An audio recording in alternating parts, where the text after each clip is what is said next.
tourne. EDMS interview 1, prise 1.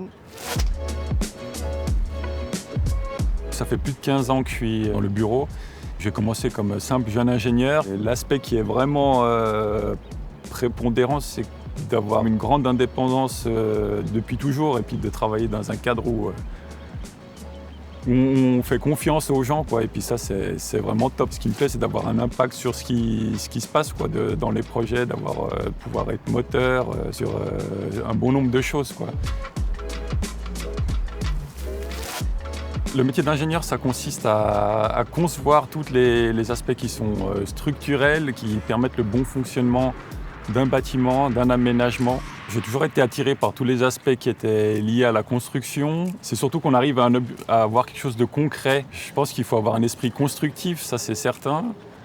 Aimer se remettre en question sur beaucoup de choses, parce qu'au final, ça a l'air un peu tout simple quand on construit. On se dit, c'est chaque fois la même chose, mais au final, c'est quasiment jamais la même chose. C'est un sacré travail d'équipe. Et puis ce qui aussi me plaît beaucoup dans la construction, c'est clair que c'est d'avoir cette interaction humaine. Il faut s'aider mutuellement et puis trouver un consensus pour faire que ça avance, quoi, et quitte à faire des fois un peu des sacrifices, ça c'est sûr.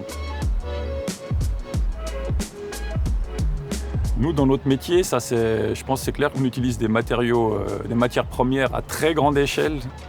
Et que nous, ça c'est clair qu'il faut qu'on essaye de préserver ces matériaux, essayer de les utiliser pour qu'ils durent le plus longtemps possible.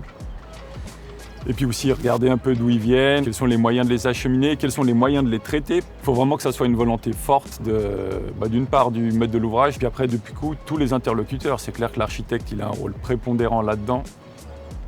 Il faut qu'il soit moteur, et puis après c'est vraiment un travail d'équipe.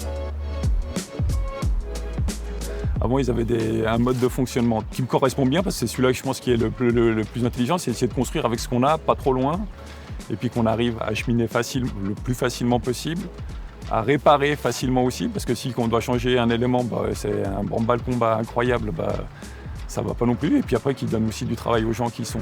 alors ça, on s'écarte un peu du sujet, mais des gens de la région aussi, je pense que ça, c'est un aspect aussi qui est très important. Moi, j'essaye vraiment de garder un maximum les structures. Des fois, après, je regrette parce que à la fin, je regrette pas. Mais pendant le chantier, je me dis, waouh, c'est clair que c'est plus simple de tout raser et puis de repartir à zéro. Ça, c'est sûr, c'est un mode de concevoir. Je pense que le jeu en vaut la chandelle et je préfère faire de la transformation presque du neuf.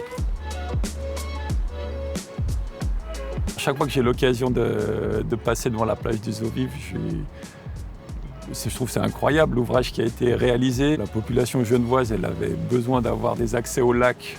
Puis moi, je suis quand même bien planté à Genève. Et je m'intéresse au bien-être aussi de mes concitoyens. Je trouve que c'est génial que ce projet ait pu aboutir. Et puis il suffit d'y passer un week-end où il fait beau pour voir le succès qu'elle a, cette plage. Un ouvrage pareil a été fait par EDMS, c'est exceptionnel.